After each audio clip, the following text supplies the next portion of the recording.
Atau ketika ada kematian dia melakukan tahlilan, tanya pada kiainya, Pak Kiai, antum mengadakan tahlilan ada nggak dalilnya dari Nabi? Pernah nggak Nabi mengadakan tahlilan untuk Khadijah bintu Khuwailid ketika meninggal, untuk anaknya, untuk saudaranya, ada nggak?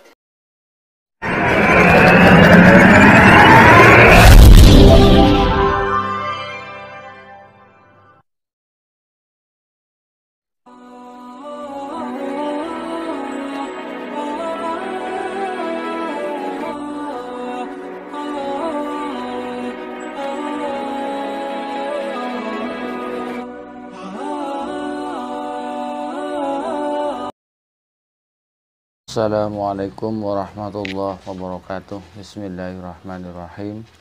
Alhamdulillahirrabbilalamin. Assalatu wassalamu ala asyrafil anbiya wal mursalin Sayyidina Muhammadin wa ala alihi wa sahbihi ajma'in. Wa qala rabbi shrah li sadri yassir li amri wa hlul 'uqdatam min lisani yafqahu qawli. Para pemirsa yang dirahmati oleh Allah, alhamdulillah di kesempatan kali ini kita jumpa lagi di channel YouTube kami Taman Surga 414. Mudah-mudahan kita senantiasa mendapatkan limpahan dan rahmat dan nikmatnya, juga mendapatkan tauhid dan hidayahnya. Para pemirsa yang dirahmati oleh Allah, pada kesempatan kali ini saya akan mengungkap alasan kenapa orang-orang Salafi Wahabi itu sangat membenci, sangat tak setuju dengan amaliyah dan kegiatan-kegiatan Ahlussunnah khususnya NU. Semuanya apa yang kita lakukan, apa yang kita amalkan sehari-hari, tradisi-tradisi kita itu disalahkan oleh orang-orang Salafi Wahabi ini. Itu apa? Tahlilan ini yang paling tahlilan dikatakan bid'ah, pokoknya di fitnah sembarang, dikatakan bid'ah, dikatakan sesat, tidak ada contohnya dari Nabi. Begitu pula dengan yasinan, ya. Karena di NU itu banyak ada yasinan, ada yang istilahnya kalau di Madura itu di orang-orang Jember sarwaan. Nah, ya, dikatakan sarwaan. Artinya ya sarwaan itu yasinan sebetulnya. Dari kata lain yasinan. Setelah yasinan baca surat yasin, kemudian tahlil. Itu minimal itu dalam 1 minggu 1 kali, yaitu dilaksanakan setiap malam Jumat. Bahkan dalam dalam satu desa itu bisa-bisa kalau sampai kegiatan itu tidak ada free-nya, tidak ada liburnya. Di desa saya saja itu ada bidak, ada tahlil bidak itu, ada ya muslim Jumatan, Jumat biasanya muslimatan. Malam Jumatnya dengan setelah Jumatan itu ada muslimatan. Tiap-tiap RW itu beda, ada kelompoknya beda-beda. Kemudian ada malam Selasaan katanya itu. Yang intinya semuanya adalah berdoa bersama. Pokoknya amalia NU semuanya itu disalah-salahkan, terutama yang sifatnya ngumpul-ngumpul. Yasinan, tahlilan itu disebut dengan niyahah, meratap.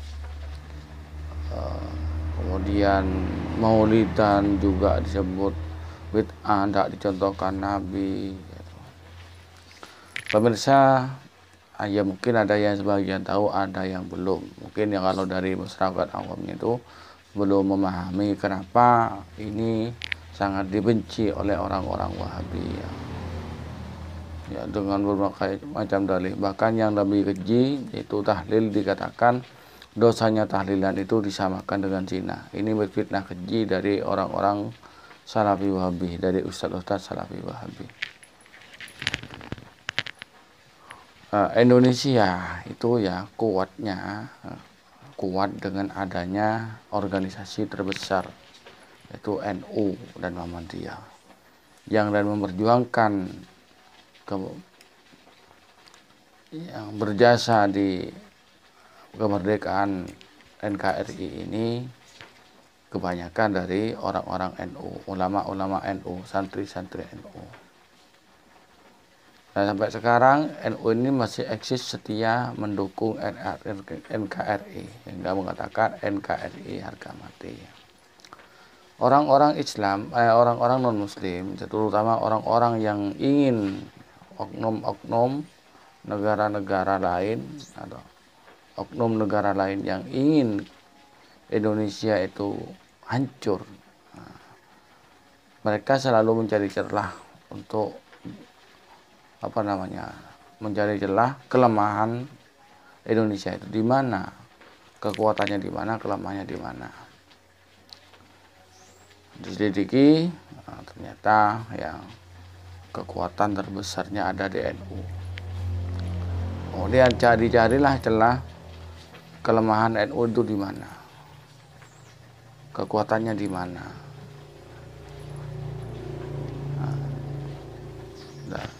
Ditelusuri, ternyata NU itu sendi-sendinya ya, bagian dari benteng-benteng pertahanan akidah NU ini yang sulit untuk dibendung oleh mereka adalah kegiatan-kegiatan rutinan kecil yang rutin dilaksanakan oleh warga Nahdliyin. Seperti yang sudah saya sebutkan tadi ya. Jadi kekuatannya sebagian dari ada di situ, ada di pesantren ya, kekuatannya benteng terkuatnya ada di pesantren, kemudian ada di kegiatan-kegiatan kecil ini. Nah, makanya kegiatan-kegiatan kecil ini seperti tahlilan, yasinan, maulidan ini mereka berusaha untuk membubarkan dengan berbagai macam fitnah. Dianggap dosa besar, dianggap dituduh dosa besar, dituduh maksiat, pelakunya dituduh ahlul bid'ah, ahlul maksiat, yaitu agar orang-orang NU malu melakukan hal itu, agar orang-orang NU takut melakukan itu. Kalau sudah takut, pastinya kegiatan itu bubar dengan sendirinya. Namun warga NU semakin digitukan semakin kuat,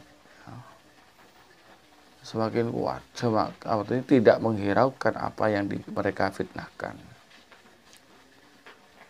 Jadi berusaha ya bagaimana NU itu hancur ya, mulai bukan hanya sekarang, itu sejak dulu sudah, sejak zamannya sebelum NU berdiri gitu. Nah, itulah mengapa NU didirikan oleh orang ulama, oleh para aulia illah, diantaranya yang paling yang menjadi wasilah untuk berdirinya NU itu mulai dari pengantaran tongkat tasbih itu adalah Hadratus Syekh Kiai Haji Raden As'ad Syamsul Arifin. Ya, visi misi NU itu adalah membentengi akidah umat. Nah, ini oleh orang-orang Salafi Wahabi ini sangat digerogoti ya. Nah, kegiatannya seperti yang saya tadi sampaikan, dibilang bid'ah, khurafat, sembarang sudah dibilang perbuatan maksiat, dibilang dosa besar. Ya ini tujuannya untuk merongrong, untuk menggencet kekuatan NU, untuk membuyarkan ya kegiatan kelompok-kelompok kecil ini agar buyar gitu loh, hingga kekuatan NU menjadi berkurang. Tapi perlu kita ingat ya, dulu waktu akan diberdirikan NU ini, ketika Kiai As'ad Syamsul Arifin itu mengantarkan tasbih dan disuruh membaca ya Jabbar ya Jabbar ya Qahar ya Qahar ya Jabbar ya Jabbar ya Qahar ya Qahar, itu Hadratus Syekh Kiai Haji Hasyim Asy'ari mengatakan, barang siapa yang akan merongrong NU maka dia akan hancur. Nah, sudah banyak terbukti ya, mulai dari NII, Masyumi, terutama PKI hancur semuanya. Ya. Jadi di sini saya terungkap ya, kenapa mereka itu sangat membenci sekali kegiatan-kegiatan NU, amalan itu. karena di situ terdapat kekuatan NU, agar NU itu lemah. Jadi kami tidak khawatir, kami tidak akan goyah. Ingat itu Wahabi, ya. Saya ngerti tujuan kalian itu membenci kegiatan-kegiatan NU, karena disitulah di antara kekuatan NU. Ini bukan fitnah, ya. Ini bukan fitnah. Memang seperti itu. Para pemirsa yang dirahmati oleh Allah, khususnya kaum Nahdien, mungkin hanya ini yang dapat saya sampaikan. Kurang lebihnya mohon maaf. Hadanallahu wa iyyakum. Assalamualaikum warahmatullahi wabarakatuh.